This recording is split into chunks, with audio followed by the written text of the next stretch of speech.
कभी सोचा है कि एक इलेक्ट्रिक स्कूटर इतनी आसानी से रफ्तार कैसे पकड़ लेता है, या फिर एक ड्रोन हवा में इतना स्थिर कैसे रहता है? देखिए, इन सब के पीछे ना एक छिपा हुआ दिमाग काम करता है, जिसे हम मोटर कंट्रोलर कहते हैं। तो चलिए आज इन्हीं कंट्रोलर्स की दुनिया को जरा करीब से समझते हैं।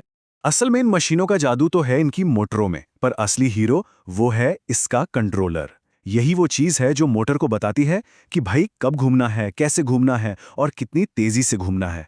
एक ईवी का वो मक्खन जैसा स्मूथ एक्सेलरेशन हो या ड्रोन की वो कमाल की स्टेबिलिटी, सब इसी कंट्रोलर का खेल है। चलिए इसी तकनीक के अंदर झांकते हैं। तो आज की हमारी इस कहानी में ना दो मेन कैरेक्टर्स हैं। एक तरफ है बीएलडीसी कंट्रोलर, एकदम भरोसेमंद वर्क हॉर्स की तरह जो हर काम को मजबूती से करता है, और दूसरी तरफ है पीएसएम कंट्रोलर, जो एक आर्टिस्ट की तरह है, हर काम को बड़ी नफासत और परफेक्शन के साथ करता है। तो चलिए फिर सबसे पहले मिलते हैं अपने वर्क हॉर्स से। जरा समझते हैं कि आखिर इस बीएलडीसी कंट्रोलर में ऐसा क्या है जो इसे इतना सिंपल, इतना असरदार और इतना भरोसेमंद बनाता है।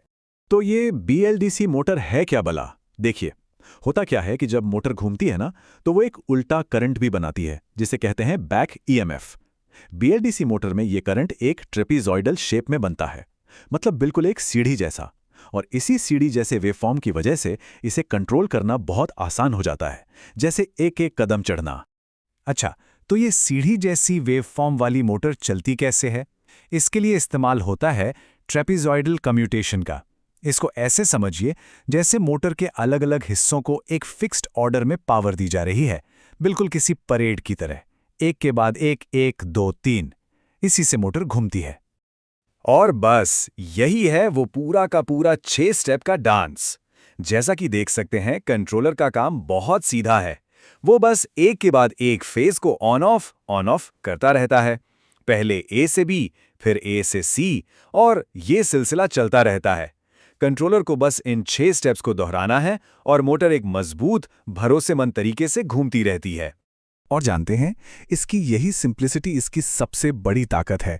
120 डिग्री कम्यूटेशन का मतलब है कि एक वक्त पर मोटर के 3 में से सिर्फ 2 हिस्से काम कर रहे होते हैं, मतलब एक हिस्सा हमेशा छुट्टी पर है। और इसी वजह से इसका सर्किट बनाना आसान और सस्ता होता है, बिल्कुल एक असली वर्कहॉर्स की तरह, जो कम तामझाम में ज्यादा काम करे। लेकिन इस वर्कहॉर्स की भी एक लिमिटेशन है। ये थोड़ा शोर, थोड़ी वाइब्रेशन पैदा करता है।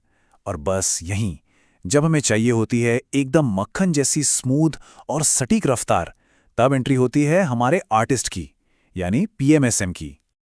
अब पीएमएसएम का पूरा नाम है परमानेंट मैग्नेट सिंक्रोनस मोटर। और याद है बीएलडीसी का बैक ईएमएफ कैसा था? सीढ़ी जैसा, खड़ा खड़ा। पीएमएसएम का बैक ईएमएफ है एक साइन वेव जैसा, बिल्कुल एक पानी की लहर की तरह, एकदम स्मूथ, बिना किसी झटके के। और यही स्मूथ वेव इसकी शानदार परफॉर्मेंस का असली राज है। अब जाहिर सी बात है, एक लहर को कंट्रोल करना सीढ़ियां चढ़ने जितना आसान तो नहीं होगा, है ना?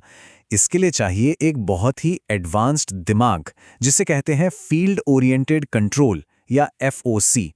ये तकनीक लगातार कॉम्प्लेक्स कैलकुलेशंस करती रहती है, ताकि मोटर को हर पल बिल्कुल सही मात्रा में पावर मिले और रफ्तार एकदम स्मूथ बनी रहे। और हमारा ये आर्टिस्ट ना बहुत बारीकी से काम करता है, मतलब बहुत ही ज्यादा। एफओसी को हर एक पल रोटर की एग्जैक्ट पोजीशन चाहिए। ये लगातार कॉम्प्लेक्स मैथ्स करता रहता है। और याद है बीएलडीसी में क्या था? 3 में से 2 वाइंडिंग्स काम करती थी। यहाँ तीनों की तीनों वाइंडिंग्स हर समय एक साथ काम करती हैं, एक टीम की तरह, ताकि पावर एकदम संतुलित और स्मूथ मिले। तो इतनी सारी मेहनत, इतनी कॉम्प्लेक्सिटी, इसका नतीजा क्या है? नतीजा है कमाल का। मिलता है अविश्वसनीय रूप से स्मूथ टॉर्क, मतलब जीरो झटका, और साथ ही जबरदस्त एफिशिएंसी, यानी कम बिजली में ज्यादा काम। तो ठीक है, हमने अपने वर्कहॉर्स से भी मिल लिया और आर्टिस्ट से भी। अब टाइम है एक हेड टू हेड कंपैरिजन का। देखते हैं कौन किस पर भारी पड़ता है। ये टेबल देखिए, ये सारी कहानी एक बार में बता देती है। एक तरफ है बीएलडीसी, जिसका कंट्रोल मेथड एकदम सिंपल है और इसीलिए सस्ता भी, पर इसमें टॉर्क रिपल ज्यादा है, मतलब वो हल्का सा झटका या वाइब्रेशन। और दूसरी तरफ है पीएमएसएम, इसका एफओसी कंट्रोल कॉम्प्लेक्स है, महंगा है, पर नतीजा एकदम मक्खन जैसा स्मूथ टॉर्क। इस ग्राफ से तो बात और भी साफ हो जाती है। ये जो BLDC का ऊंचा वाला बार है ना, यही है वो झटका, वो वाइब्रेशन जो कभी-कभी किसी बेसिक ई-बाइक में महसूस होता है। और अब जरा PMSM का बार देखिए, लगभग फ्लैट। बिल्कुल, यही वो रेशमी स्मूथनेस है जो किसी हाई एंड इलेक्ट्रिक कार के एक्सीलरेशन में फील होती है। तो कुल मिला के बात घूम फिरकर एक ही सवाल पर आ जाती है, क्या चाहिए, सादगी और कम कीमत या फिर परफेक्शन और हाई परफॉर्मेंस? BLDC किफायत देता है जबकि PMSM देता है वो स्मूथ, वो इंस्टेंट रिस्पॉन्स जिसकी जरूरत आज की हाईटेक दुनिया को है। तो इसका मतलब क्या हुआ? कौन बेहतर है? सच तो ये है कि कोई एक बेहतर है ही नहीं। ये तो बिल्कुल वैसा ही है जैसे कोई पूछे कि एक हथौड़ा बेहतर है या एक स्क्रू ड्राइवर। दोनों का अपना अपना काम है। चुनाव हमेशा जरूरत का होता है। तो चुनाव ना बहुत सीधा साधा है।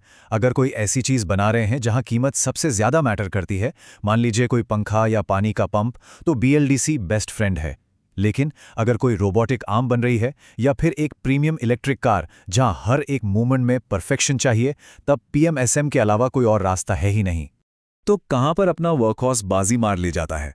पंखों में, पंप्स में और एंट्री लेवल ई-बाइक्स में। इन सब जगहों पर क्या चाहिए? एक मजबूत, टिकाऊ और किफायती सॉल्यूशन।